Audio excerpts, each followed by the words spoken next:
Hello there, once again it's Anton from Antonio Bay, and thank you for stopping by the collection room today to take a look at some comics with me. Today I am looking at some later issues of Femforce. These are very thick, very expensive. As you can see, these have a $9.95 cover price, which is really expensive for a comic, like really expensive. However, they are massively thick, like massively thick comics. So much that they don't even quite close right because they're so thick. They almost need like the back squared border like a trade. And they are double-sided, meaning you get like one big comic on one side, one big comic that flows the other way in a flip book, like so. So this was Femforce, mid-50s through the 50s, the 150s I mean. And they would have the regular Femforce story, and then you had what they called Gargantarama, the comic book was going on. And this was Gargantarama number 14. And they made these like Gargantarama number 20. So, I mean, there's the Femforce side, and then there's the other side. Now, the Femforce side is all black and white. Actually, I think both sides are black and white.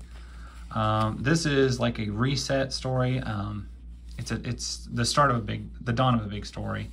They just had a big story arc that just finished out, and then had like a span between it. And I like that they just kind of soft went back into the story. I mean, they didn't just like scramble into another one. They took a little bit of a downtime. And as you can see, it's black and white.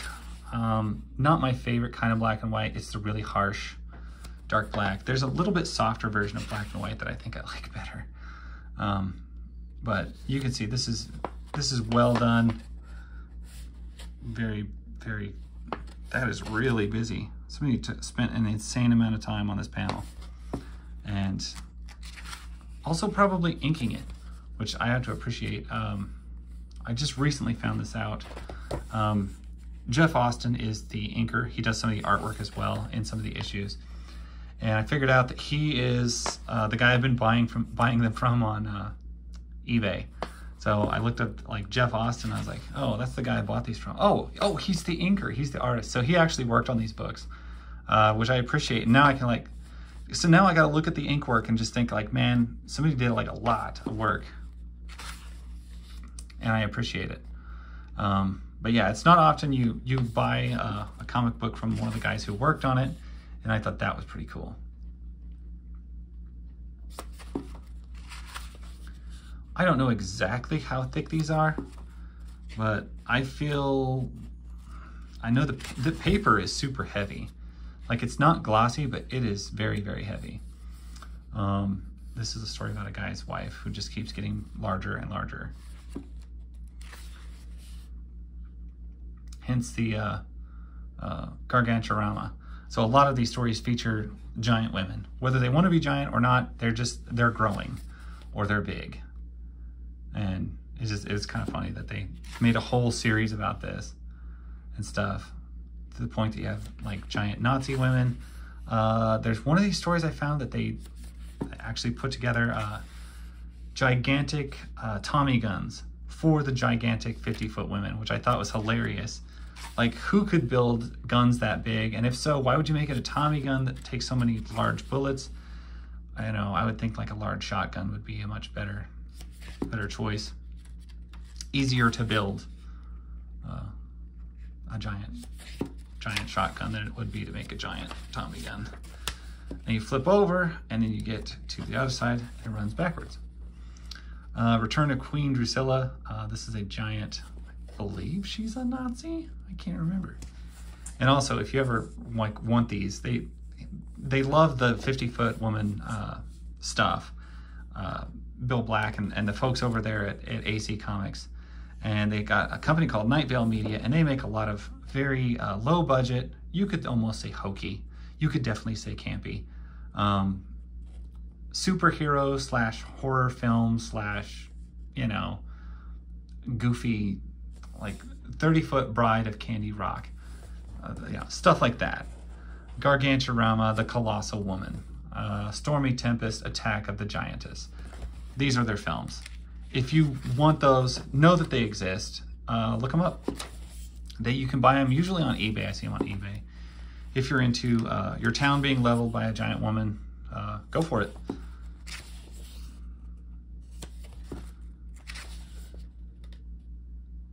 You're in my world now. I've always kind of wondered what the gigantic woman actually would sound like. I think the voice would be very deep and it'd be kind of weird. It would be booming, but it would be different. I've also thought it was always bizarre that there is so much like giant women stuff. That always just cracks me up. Like, I love like big monsters and kaijus and stuff. I just never really got the whole giant women thing, but I find it fascinating. And I do love, I guess, well, you know what? I guess I am something of a fan because like DC's Giganta was always a big fan of mine. And then you got like Garganta for Femforce and Terra. She's giant. And these are characters I always really enjoyed. So yeah, maybe I do appreciate it more than I think.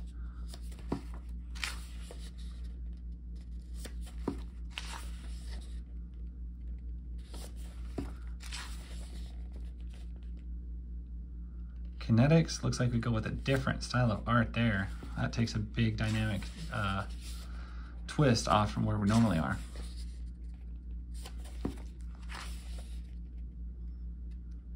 Needs better inks. Needs more inks. This doesn't look very inked in at all, hardly. And we're back to the editorial, and if you can believe it, that was just one comic. I mean, these things are massive. Massively thick. They're also extremely rare. Most Femforce in this time period was very, very low runs, and very, very just hard to find, even if you're looking for them. I have seen some particular issues of Femforce in the post 100, you know, between 100 and 200, bringing 30, 40, even to $100 at times, simply because they are so rare. The runs were so small. And I can't get over it. I'm like, man, I want to fill in that 1 through 200 gap, but it's like, I don't know if it's anything I can actually afford, as they are expensive. Part of me is longing for color on these pages. I think it would give it a lot more dynamic, but one thing I learned from all the Femforce comics I've read throughout time is after 100, they do change a lot. They have issues that are larger, smaller, not just thickness, but like size. They go smaller. And even these, I believe, are a little bit smaller than your standard comic, just in height. So it's different. They are a different company. That is so much work. Look at all the work on that page. That is insane.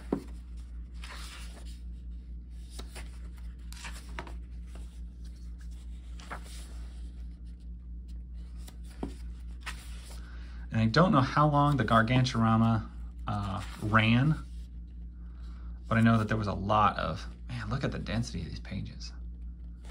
I know that there was a lot of these giant women's stories that went on for quite some time. At least 20 issues that we know of, because this one's issue 20. But they had their own distinct, amazing covers on the back, which I had to appreciate. Some of these are so much going on, it's a little bit hard to make them out, which, I don't know, you can jumble that a little bit. I'm gonna say it's decent. I'm not gonna say this art is like knocking my socks off or anything like that, simply because of how, at least at a glance, how dense it is. Maybe if I was slowing down a little bit more and really pouring over every particular panel, it would seem a little less conjumbled.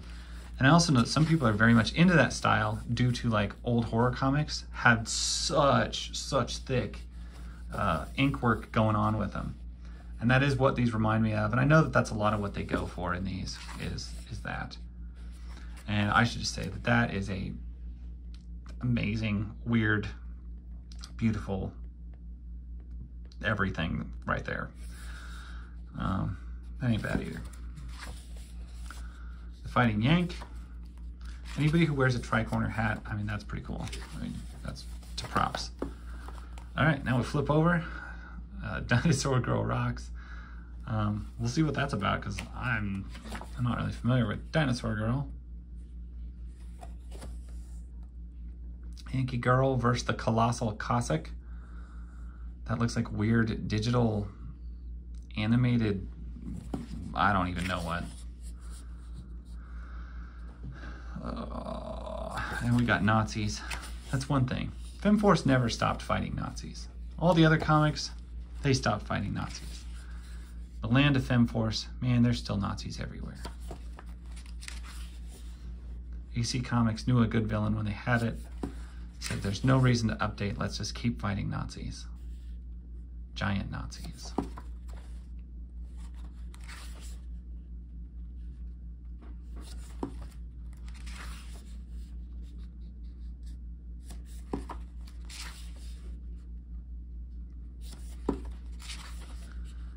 Very much digging these. I very much like this art. That's just good. And we got Jeff Austin on inks again. He does good work. I can't tell if these are popsicles. Is that a guy in there? Is that a guy? Okay, that's weird.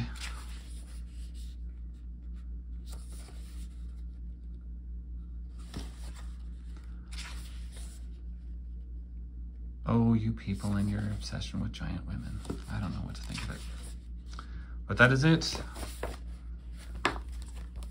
So you got 2 Gargantaramas, 2 issues of Femforce, 2 comics that retail for 20 bucks, and that is expensive. No matter how you slice that, that is expensive. But yeah, they're also insanely thick and insanely big. And I'm gonna call it. That's my story. Thank you guys for watching. Let me know if you've ever read these or fans of them, or if you can find them. Anyway, drop me a comment if you want. Leave me a like if you like it. I'll catch you guys later. Bye.